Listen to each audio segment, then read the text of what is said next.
अक्सर ये आरोप लगते हैं कि वसुंधरा राजे और अशोक गहलोत में मिली भगत चल रही है, लेकिन ये बात कहीं सुनी वाली मानी जाती थी। लेकिन विधानसभा के बजट सत्र में जब रीट जैसे गंभीर मुद्दे पर बहस होनी चाहिए थी, तब मुख्यमंत्री अशोक गहलोत और पूर्व सीएम वसुंधरा राजे के बीच हंसी ठिठोली का खेल चल रहा था। वो भी कुछ देर का नहीं, बल्कि पूरे 16 मिनट तक दोनों नेता एक दूसरे का मनोरंजन करते रहे। गहलोत ने वसुंधरा से कहा कि मुझे तो आपकी और कटारिया जी की फिक्र हो रही थी, आप बैठकर भी बैनर दिखा सकते थे।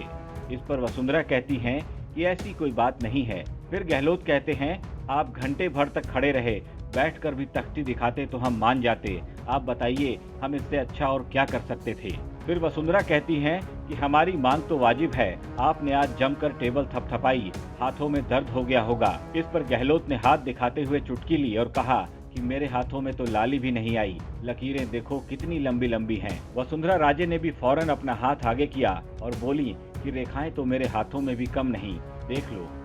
फिर गहलोत ने कहा, आपके हाथों की लकीरें भी उतनी ही लंबी लंबी हैं जितना कि मेरे हाथों की। इस बातचीत के बीच ही जोधपुर की सूरसागर सीट से विधायक सूर्यकांता व्यास पहुंच गईं, जिन्हें देखकर वसुंधरा बोली, अरे दीदी आ गईं। गहलोत ने राजे की चुटकी ली और प्रधानमंत्री नरेंद्र मोदी की पश्चिम बंगाल की चुनावी रैलियों की याद दिला दी।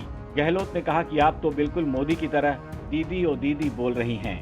तभी मंत्री खाचरियावास की एंट्री होती है और वसुंधरा की ओर देखकर कहते हैं कि मैडम आपने वजन कम किया है, विपक्ष को आपसे और सत्ता पक्ष को गहलोत साहब से फिट रहने की प्रेरणा लेनी चाहिए था कि नेता हमारे और आपके हित की बात तो करते हैं, लेकिन जिस जगह पर विचारों को लेकर बहस होनी चाहिए थी, उसी लोकतंत्र के मंदिर को इन्होंने हंसी ठिठोली का अड्डा बना दिया। अब आप ही बताइए, आप किस नेता को अपना हितैषी कहेंगे।